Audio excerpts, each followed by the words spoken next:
David Walsh was one of the first people to publicly raise suspicions about Lance Armstrong. He's the author of 7 Deadly Sins, tracing his pursuit of the cyclist. He joins me now from Cambridge.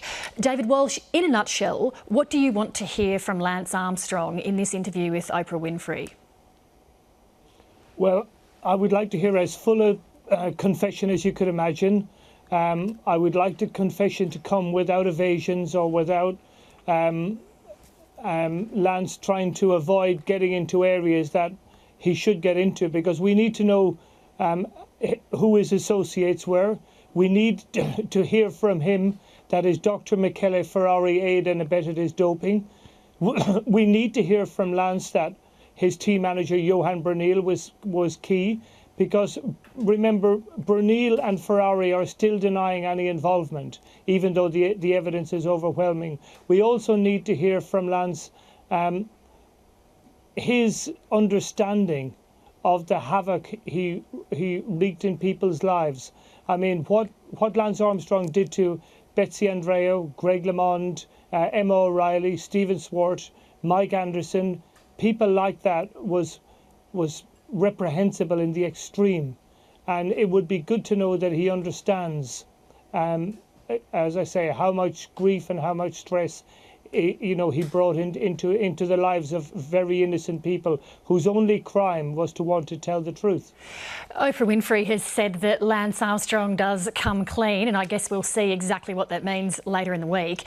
From what you know of Lance Armstrong, does he have the sort of personality that would enable him to make the sort of very free and open confession that you would like to see? I'm not sure that he has. I am sure that he would have the ability to perform in an interview. I mean, sometimes you get people who are at the very top of their professions in sport or in business, and then when the collapse comes, they suddenly become world champions in performing through the collapse. So I think there may be an element of a performance in this.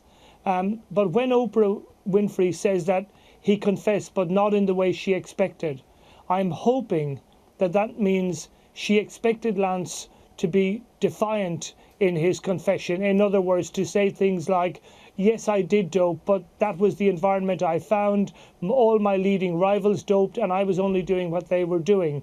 That's maybe what she expected, and perhaps maybe the romantic in me is hoping that Lance has said, no, this isn't about what other riders were doing. This is about me doing the wrong thing, encouraging others to do the wrong thing, embracing doping as an opportunity. What I did was wrong, totally wrong, and I'm not seeking to minimize it. That's the kind of confession I think we need to hear, and we're going to have to wait, obviously, to find out, but it's going to be interesting. If he does make a confession like that and he agrees to cooperate with authorities to weed out other people involved in doping, do you think that authorities should lift his lifetime ban on elite competition? Yeah, well, I think if Armstrong, speaks honestly about the conspiracy within the sport and within his team to conceal from everybody the reality of what was happening, and if he can convince us that he's telling us everything he knows, and if that helps us to clean up cycling and make cycling a sport that we can believe in more than we have in the recent past, well, then I think he would be entitled to have his life ban looked at. I don't think he can ever expect to get back into competition. And remember, we're talking about amateur competition now, or, I mean, this is a man in his 40s. So he isn't going to be riding the Tour de France anymore. He isn't going to be winning Ironman, triathlon, but he does want to compete. And if he were to serve maybe another 4 or 8 years, I wouldn't have any difficulty with seeing him back in competition, but that shouldn't happen straight away. Remember, Lance Armstrong last summer got the opportunity to come clean. Had he done that at the time, he would have lost 2 Tour de France's, not 7, and he would have got a relatively short ban, I believe probably 6 months. He decided at that time not to accept that offer, and I believe he made a pretty serious mistake in declining that offer. You have been one of Lance Armstrong's strongest and most persistent doubters, raising questions for more than a decade, long before many other people. What motivated you to persist in the face of some pretty fierce blowback and bullying, really, from Lance Armstrong and his acolytes? Well, the thing was, I started out in my journalistic life as a pure romantic where the Tour de France was concerned.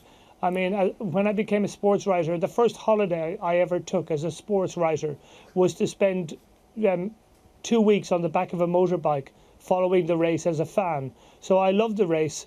Then I saw how the race was destroyed by doping. The Tour de France had a chance to go on a new path in 1999 because it had a horrendous race in 98 when there was drugs everywhere. Lance Armstrong came into that race in 1999 having recovered from cancer, a very serious form of cancer. And everything he said and did in that 99 race convinced me he was doping.